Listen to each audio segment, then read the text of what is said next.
учурдун талабы болуп атат, органикага көп көңүл бурулуп атат. Азыр учурдун талабы болуп атат, органикага жарлыгы менен органикалык айыл чарбасы болуп, кайра департамент болуп, кайра уюшулганбыз. Бизге кеңири полномочияларды берип атат. Себеби азыр бүт дүйнөсүндө ушундай химиядан алыс бололу, абаны сактайлы, табиятты сактайлы, элдин ден соолугун сактайлы деген тенденция жүрүп атат. Ошол биз дагы ошол башка мамлекеттерден уруп албай, артта калбай, элибиздин ден соолугун сактап, улуттун генофондун сактап, химиядан, химикаттардан алыс бололу. Азыр баарыбызга белгилүү, мурунку карган кишилер оорулар менен жаш балдар ооруй баштады. Сахарный диабет, жүрөк кан тамыр оорулары жана башка оорулардын түрлөрү көбөйүп кетти. Анын баары эле ушул биз ичип жаткан тамак аштан, булганган абадан баарыбызга белгилүү ушундай нерселерден болуп атат. Ошондой болгон үчүн биз дагы ушул органикалык айыл чарбасында биздин өкмөттүн, биздин мамлекеттин, президенттин саясатын колдоп, элибиздин, калкыбыздын ден соолугу таза болсун, улуттун ден соолугу таза болсун. Аз да болсо өзүбүздүн салымыбызды кошуп, өкмөттүн бюджетти толтурууга көмөк көрсөттүк деп ойлойм. Эми ошолор жөнүндө кыскача айтып берейин. Өзүбүз өстүрөбүз. Бул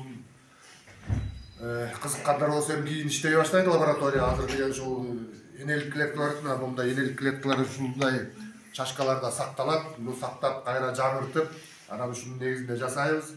Бул козгарым препараты. Тепектер өсүп атпайбы? Ошонун көзгө көрүнбөгөн микроскоптук түрлөрү бар. Ошолордун пайдалууларынын негизинде ушундай препарат жасайбыз. Бул өзү өсүмдүктөрдүн өсүшүнө, өрчүшүнө жардам берет. Биз муну эки жол менен колдонобуз. Биринчи үрөндөрдү, көчөттөрдү чылап колдонобуз, андан кийин үстүнө кошумча азыктандыруу кылып беребиз. Эми ошолордун нормаларынын баардыгы силердин алдыңардагы брошюркаларда берилген. Бул дагы өсүмдүктөрдүн өсүшүнө, өрчүшүнө жардам берет. Мисалы үчүн биолигин деген жанагы кара көсө деген бар эмеспи, дан эгиндердин кара көсөсүнө. Ошого каршы иштейт, бир эле мезгилде стимулятор да болуп эсептелет. А бул триходерин болсо, бул деле стимулятор роста, анан антибиотик болуп эсептелет. Антибиотик болгондон кийин бул жанагы ризоктониоз, фузариоз, клеостероспориоз деген зыянкеш козгарымдар пайда кылган оорулардын баарына ушул каршы иштейт. Компоненттердин баасы өстү да. Bunun 1 litrinin bağısı 40 сом oldu. Arzan mı kımbattı? Arzan. Misal üçün 1 gektar жерге üstüne koşmuş azıktandırı bulup bergende 15 litre getir. 15 litreniz degen 600 сом болады 1 гектарға. Туралы. Бұл үш жасқанда өтөбүлөндөй кымбат эмес. Трихограмма деген бул жаратылышта болот. Буну биз жаратылыштан кармап келебиз дагы. Өзүнүн режимдерин баарын сактап, өз кышында сактайбыз, диапазонго коебуз, жазында чыгарып, андан кийин көбөйтүп, мына мондай банкаларга жумурткаларын салып беребиз. Анан бунун бир жумурткадан чыккан личинка 30-40 зыянкечти жок кылганга жөндөмдүү. Бул алтын көз деген азыр ушул тапта биздин тоодогу жергиликтүү Тянь-Шань карагай деген бар, местный карагай деп атпайбыз баарыбыз. Ошол жергиликтүү Тянь-Шань карагай болсо, эл Шренка деп коет, Шренктин карагайы, илимий аты ошондой. Анан ошол чоң карагайлардын калың кабактарынын астында булар ушундай жумуртка же личинка түрүндө эмес, чоң көпөлөк түрүндө, имаго деп коет. Ошол түрүндө кыштап чыгышат. 1ден, 2ден, 5ден, 6дан, 100дөн, 200дөн болуп токтошуп жатышат. Мына ошол жерден биз мына жакында бир кар бир аз эригенде барабыз дагы, кармап келебиз, лабораторияга алып келип, садоводторго салабыз, мондай банкаларга салабыз, тамактарын берип, тиешелүү нерселердин баарын пайдаланып турган ошолордун жумурткаларын пакеттемелерге кара кагаздарға чаптап беребиз, элдерге сунуштайбыз. Бул болсо ошондон чыккан личинка деген көп зыянкечтерди жок кылат. Личинкасына туйт, денесине дагы туйт, анан зыянкечтин ичиндегинин баарын соруп жеп коет, анан кабык эле калат. Өлгөн тире монтип мумифицировать этип көп чыгат дагы, анан ошол жерде алмабыз аман эсен калат деген сөз да. Эми мунун баасы мурда 12 сом болчу. Азыр 25 сом болуп калды го, ушундай болуп калды. Бул дагы бир 10 туу алмага жетет. 10 туу алманын орто жеринде эң астын бутактын астына, мына астын бутак болсо, мунун астына ишкечип менен эле байлап койсо, белгилүү 16 градус температурага жеткенде булар өздөрү учуп чыгып, жуп ташып, жумурткасын тууп, анан пайда келтире баштайт. Мына кошуна Өзбекстанда ар бир колхоздо, ар бир совхоздо бирден биолаборатория болгон. Азыр деле Өзбекстанда бар. Наманганда чоң билдеген биофабрика бар. Ооба, бар экен. Ошол ар бир биолаборатория өзүнүн чарбасына ошол жетишкенде бизде андай мүмкүнчүлүк жок болуп атат азыр. Бизде ошого жетишибиз керек. Жок дегенде ар бир райондо бирден лаборатория туруш керек дагы, бир эмес 2-ден 3 лаборатория туруп, ошол дыйкандарды камсыз кылышыбыз керек. Ал айтат, 5 тонна бергиле дейт. Ошон үчүн эле бир ассоциацияга бир кишинин керек. Анан финансылык жактарын, документтерин, юридикалык жактарын толтурушуңар керек. Анан ошондо ошол баарыңар биригип ошол 5 тоннаны кыласыңар, 5 тоннабы, 50 тоннабы, 500 тоннабы, ошол чет өлкөлүк чоң кардарларга сатып өткөргөнгө жеңилирээк болот дагы, уруксатын алганга жеңилирээк болот. Анан ошол барып эле элдин экономикасын көтөргөнгө жакшы шарт өбөлгө түзүлүп атат деген сөз да. Ал айтат, 5 тонна бергиле дейт. Ошон үчүн эле бир ассоциацияга бир кишинин керек. Анан финансылык жактарын, документтерин, юридикалык жактарын толтурушуңар керек. Анан ошондо ошол баарыңар биригип ошол 5 тоннаны кыласыңар, 5 тоннабы, 50 тоннабы, 500 тоннабы, ошол чет өлкөлүк чоң кардарларга сатып өткөргөнгө жеңилирээк болот дагы, уруксатын алганга жеңилирээк болот. Оперативке башында ушу силер менен тыгыз иштешкенбиз. Биалгинин триходерминди биз алчубуз. Анан бул разгар массовый иш башталганда, чачууга келгенде ошо чыкпай калат да силерден күлү. Айла жок, анан биз издеп калып, азыр эми көбөйткөнгө мүмкүнчүлүгүңөр барбы? Бүт областты, даже бир районду камтыганга жетишпейт. Айыл өкмөттүн деңгээлине чейин спускать этсеңер, мына сессияда жакында эле бир спор болду. Биз ушу мыйзамдар жөнүндө айтсак, ал бизге тиешелүү эмес дейт, ал мамлекетке тиешелүү, мамлекеттик мыйзамдар дейт. Эми айыл өкмөт мамлекетке баш ийбейби? Экинчи да бир вопрос. Ошо биз мына азыр кластерге өтүп, катуу баратабыз, органикалык кластерге өтүп, мөмө жемиш боюнча не только айыл теплоключенка эмес, Ак Суу районуна кетип баратат мына бул багытта. Бирок ошонун аны каяка өткөрөбүз, сбыт кандай болот, бир ойлонгон иши жок. Ошол маселени көтөрүп биз айыл өкмөт биздин бюджет 70 миллионго чыкты быйыл. Айыл чарбасына да бир аз акча карап бергиле, өтүп салым хотя бы. Биз бизнес план жазып атабыз. Мына жердин баарына таштап атабыз, өнүктүрүү фондон баштап бардыгына инвестиция тартабыз. Эми жок дегенде десем, дыйкандар бизге карабайт, ал үчүн департамент бар дейт. Анан ушундай мыйзамдар иштебей, бири-бирибизге баш ийбей, бири-бирибиз менен мындай бириге албай атсак, анан кандай биздин ишибиз жылат деген ойда, ошон үчүн мыйзамдарды иштетип, айыл өкмөттөн баштап жогору карай иштегендей кылып. Жок дегенде органикалык аймактарда мына биздин жанакы эмелерди деле өзүбүз койгонбуз. Эме деп койчу эле, шыттарды, баннерлери. Биздин баннерлерибизди алып ыргытып, башка баннерлерди илип алып атышат. Анан ушу сиздер деле мисалы үчүн органика областты тейлеп атасыңар, область ушуну талап кылсаңар деген ойдобуз да, бизге жеңилдик болот эле. Биз чынында кыйналып кетип атабыз. Карыш сайын дүкөн эме агро, бул биздин Ак Сууның ичинде эле 4 жерде вет аптека, агро аптека. Биз 3 жылдан бери жер сурап келатабыз. Чакан агро аптека ачып алалы, органикалыктар. Бизге жер бере алышпайт да, агро аптека ачкандарга, акчасы көптөргө азыр акчанын ролу ойноп калды. Ким акча сураса, ким акча берсе, шапка берсе, ошолордун иши жүрүп кетип атат. Ошон үчүн органиктер биз кичине жандуураак бололу, аны баары органиктер отурабыз. Биз армиябыз, силердин армияңарбыз, мындай айтканда. Армияны күчтөп алсаңар, силерге да иштегенге жеңилдик. Просто органиканы колдонгондо бир аз эмгек кетет да. Биз эмгектен качабыз, анан чөнтөгүбүзгө. Кыскача айыл чарба жүргүзүүсүндө мындай да. Бурдуракка келсеңер жалаң кол эмгек менен, күч менен, картошканы деле иштетсек, ат менен иштеткен убактар болду мына кийинки эле. Азыр бүт баары техника. Жерди кандай айдатабыз деген маселе чыгат. Жаз келет мына эртең. Жерди кантип айдатасың? Эмне менен айдайсың жерди? Трактор менен айдайсың. Сокол менен. Анан көбүнчө балдарды көрдүм, жаштарды телефон менен айдаганда. Телевизор көрүп жатат. Телевизорду көрүп, үйдө телефон көрүп жатат, эстей калып, эртең жер айдаш керек эмес беле. Тебеле трактор Асандын номерин тауып, Асан менмин дейт. Жеримди айдап койсуң, билесиң да, былтыр айдабадым беле. Солярка менен акчаң үйдө турат, анан алып барып куюп берем. Мени жеримди айдап койчу дейт. Мына биздин жерге болгон мамилебиз. Ал айдап коесуң эртең ооба. Ал айдай элек деле малага чабып атат. Жерди малага бериштепчи. Анан мен айтып атам, себеби башыбыздан өтүп атат да, өзүбүздүн кошуна колон балага жер иштеди. Жерди биринчи даярдаш керек. Анан жана органика деген маселе ошол жерден чыгып келет.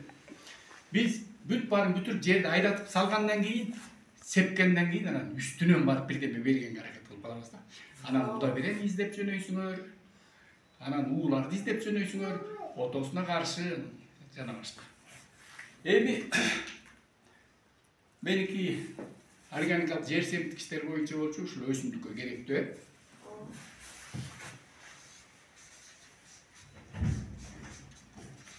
Кандай түрлөрүн билесиңер органикалык жер семиткичтер? Биогумус кырк дагы. Компост.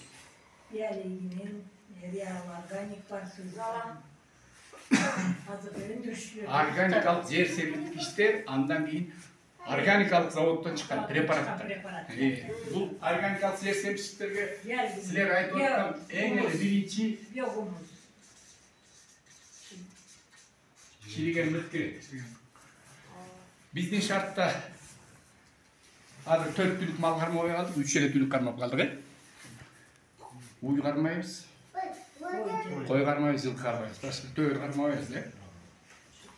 Ошол үчөөнүн ичинен уй менен жылкыныкын чиритебиз, койдукун отко жагып аласыңар. Сен койдукунда чиритип атасыңар. Отко жагып аласыңар. Ушул чириген мыкты малдын түрүнө жараша, өзлөрүнүн малдын тоюттанышына жараша күчү болот да. Анан кайсы кандай күч берет деген маселе болгондо, биринчи орунга кайсы малдын кыгы чыгат? Койдуктун күчү. Бирок койдукун биз колдонбойбуз, андан кийин уйдуку, анан жылкыныкы.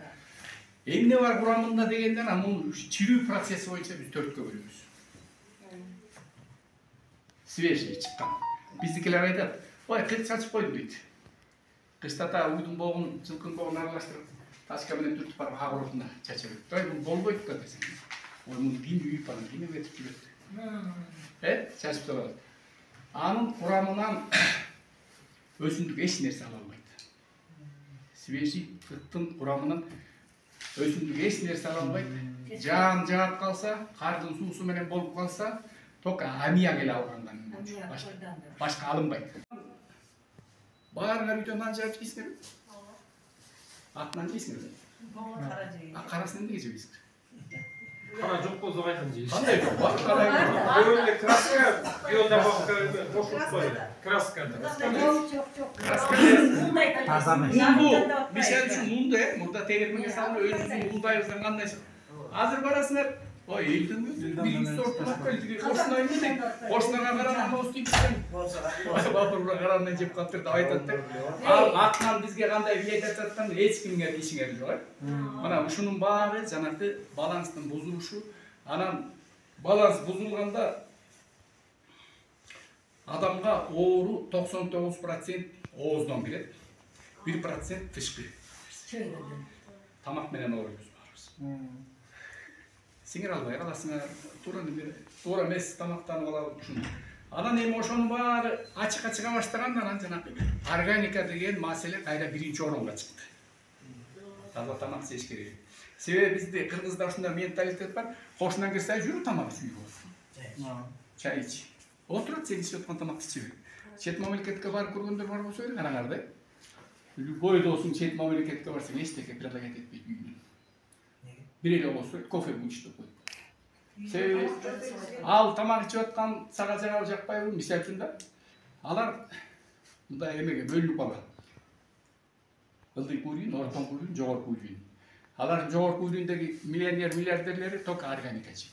Өзүнүн ден соолугун ушунчалык карашат. Ортодогулар тапкан акчасына жейт, низкий уровень айла жок жейт. А бизде андай жок да. Мынакей органика деген түшүнүк эмне, бул кайдан келди деген маселе болгондо бир эле ооз сөз таза тамактан алып оорубайлы.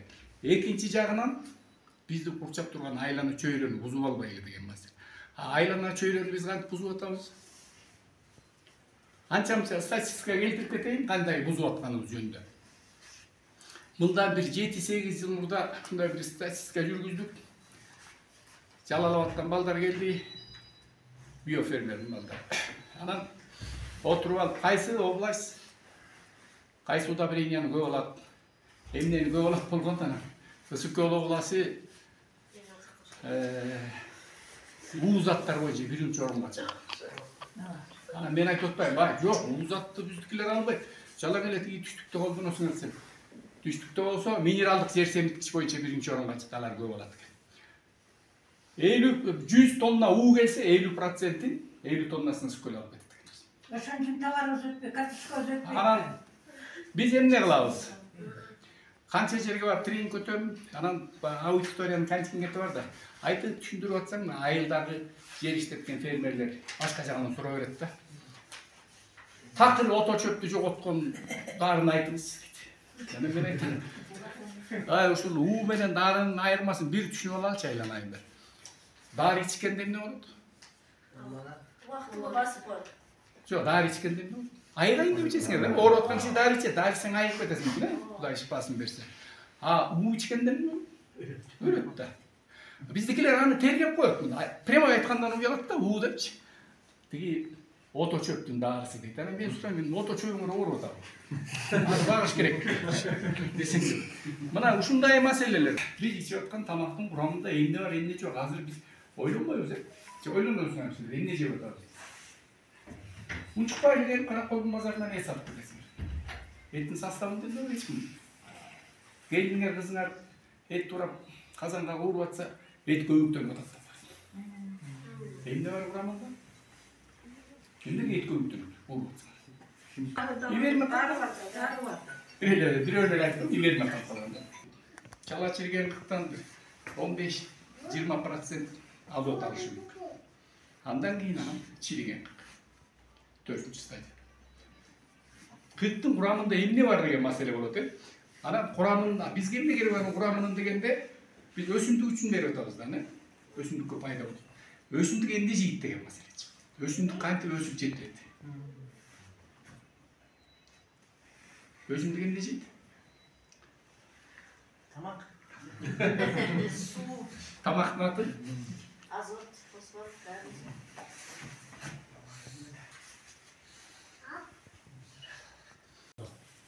Азот эмне? Газда. Газда, э? Ошол газды өсүмдүк жейт экен. Ошол газды абада минтип кармап келип өсүмдүктүн тамырына бере алгандан кийин аны заводдордо алып барып жанагы физиканын закондору менен газды кысса эмнеге айланат? Газды кысса эмнеге айланат? Суюктук айланып кетет да, жана пропан жагасыңарбы? Газ жагасыңарбы үйдө? Газды эмне менен куюп берип атат? Заправка жагасыңар? Басым менен да?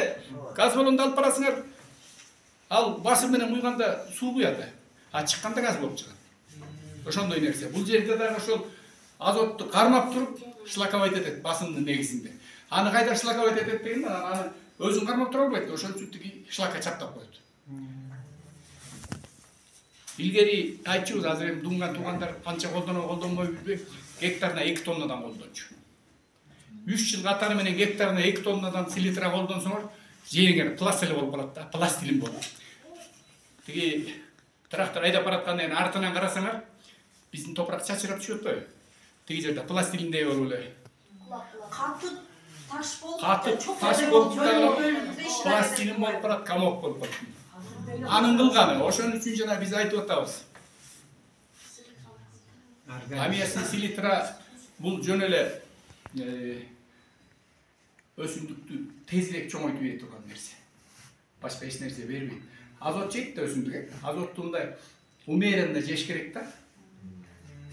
Кичинекейинен баштап эмеге чейин кайсы убакта керек болсо. Биз жанакы кичинекей бала батыраак чоңойсун деп жарымчыны буламыр ич керек болсо бир азоттон буламып бергенде болот да. Жашыл жалбырак чоңойт, тамыры чоңойт. Боюн көтөрө албай сынгандар көп случай болгондо, бедебизде бирдекелерибиз будай сынып Ошон үчүн көп случай болгон. баардык нерсенин өзүнүн чеги болот. Бере турган. Атилер биринчи азот менен чоңойтуп алып, артына фосфор берип, анан калий берип, анан жанкындай ар бир өсүмдүктүн удобрениянын аягында өсүмдүктүн ичинде эмне калып калат деген маселе болот.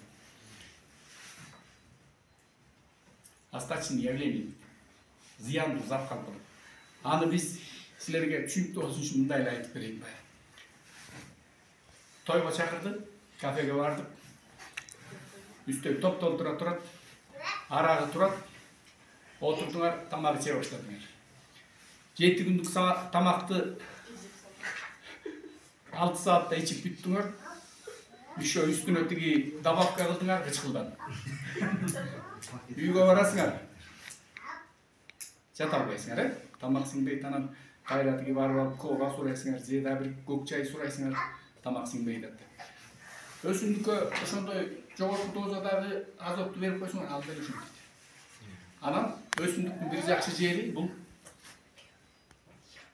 жанакы адам сиңире албай калса липидка айдап атпайбызбы?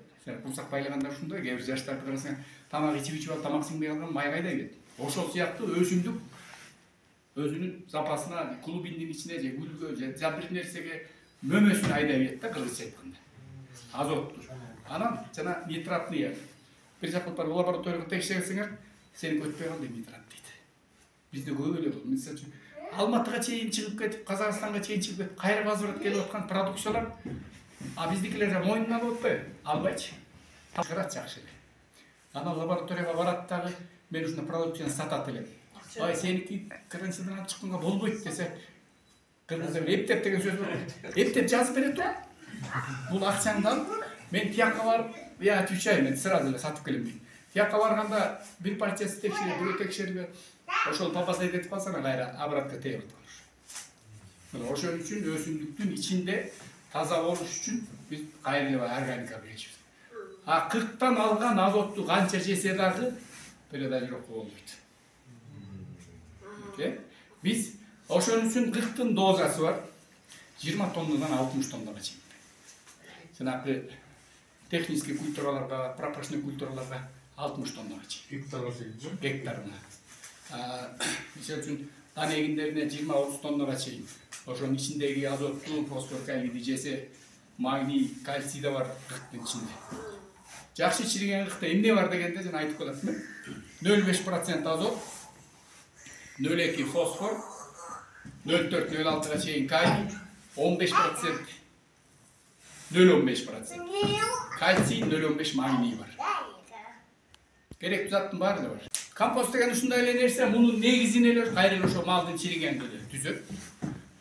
Жасаган технологиясы 2 жол менен жасаса болот. Анаэробный способ приготовления, аэробный способ приготовления. Анаэроб болсо ачык коюп эле, аэробный болсо, то есть аэроб болсо ачык коесуңар, анаэроб болсо тумчулап жаап пленка менен. Анан эмне салынат деген маселе болгондо слой-слой кылып саласыңар, чирип турган органиканы гана саласыңар. Пленка салбайсыңар, таш салбайсыңар, химиялык эч нерсе куйбайсыңар. Малдын кыгы, саман, чырпык, шакел, малдын кыгы, жалбырак, саман, анан постоянно нымдап турасыңар. Эгер анаэробный кылсаңар, үстүн жаап, пленка менен. Анын тышынан калың топурак менен жаап. Биогумус билем эмне? Söğücandan işlep çıkan produkt. Söğücan işlep çıkan produkt. Эми биз баягы жылмалап айтып атпайбызбы? Кыргызча такма-так айтканда сөөлжандын богу деп эле койгон. Ал эми куспайт да чычат. Переработкасы. Сөөлжанды багыш үчүн биринчи анын ал акыбалын өзүлөрү изучать эткен. Анан Бұл Калифорния деген bir штаттан келген майдарак жалпак кызыл сөөлжандар. Биздин сөөлжандар өтпөрөк жакшы, бирок биздин сөөлжандар биз окшош жалпак урсак суктап жата берет, иштебей берет. Атигилер болсо bir sutkada özünün denesinden özünün besine salıştırmalı 100 есе көп тамак жейт. Abjorada. Ha bizdekiler Siz koyuyor. anan tarap берет. Тойгондо ич. Атигилер кетпейт. Ошонун ичинде бакма сөөлжан деген ошол. Алардын продукциясы ушундай, анын эми алда өзүнчө бир тренинг, кыскача айтып кетейин. Анын ден соолугун караш керек. Биринчиден. Анан температурный режим жеген тамагы болуш керек. Тамагы жок калса, анан нымдуулугун постоянно карап туруш керек. Өтө ным болсо тунчугуп качат. Кургак болсо иштебей коет, суу издейт. Болгон эле ошол багы өстүрүп алыш керек. 1 тонна чала чириген мүк берет ага. Өтө чириккен мүк бербейсиңер капка. Чала чириген. Күйүп бүткөн, анан күйөлө кыкты салып коюп, анан свежийди салсаңар амиягын жууш керек. Жууп туруп эле берип атышат. Амиягын жууш керек, свежий салсаңар. Амияк болсо дагы Кандай жүрүп суу менен кадимкидей эле. Доктор сөзүнө сизерат жасачу элек, азыр эми жасабай калдык. Кыргызча жашыл удобрение деп коет. Тез өсө турган өсүмдүк айдайсыңар. Өсүп келгенде солкулдап турган убакта айдатып жердин астына. Желательно туратып көбөсүңүр. Фасолияда чыгып. Горчица. Горчица чыгат. Сайттер сөзүнү анда биз арпа эле айдайбыз. Сидер кылганда 100 гектар арпаны эрте айдап коюп эле. Арпа өсүп, молдай болуп тиги көрпө болуп калган убакта кайра айдап коюп чачу. Ал эмне кылат дегенде жашыл удобрение деп коет. Бул таза органика. Ал жерге түшөрү менен чирий баштаганда ысый. Топурактын температурасын көтөрөт. Кадимкидей. Анан өзү чийип, кайра үстүнөн башка өсүмдүк себесиңер, пропашной себесиңер, кандай себесиңер, жылуулук жакшы көргөн өсүмдүк себесиңер, тез эле өнүп чыгат. Топуракты азот, фосфор, калий менен байытат. Андан сырткары температурасын көтөрөт. Тиги топурактын структурасын оңдойт, жумшартат топуракты жакындай комок болбойт, сизератты көп болгон соң. А бирок азыр бизде эмне? Социалдык маселелер. Жерди айдатып, азыр элестетип көргөн, бир нерсени септирип, расход болуп, анан кайра жерди айдатып салсаңар, тегеректер айтат да, что-то бир нерсеси туура эмес, бул туура эмес кылып атат. Эмне бирдеме болуп калган буга, что-то крышасы кетип калган деп айтчу мүмкүн да. А бул жер семирткич. Арпасын алып, саманын туратып чачып салсаңар, ал удобрение болот, ал бирок сизерат эмес. Анда основной клетчатка калып калат.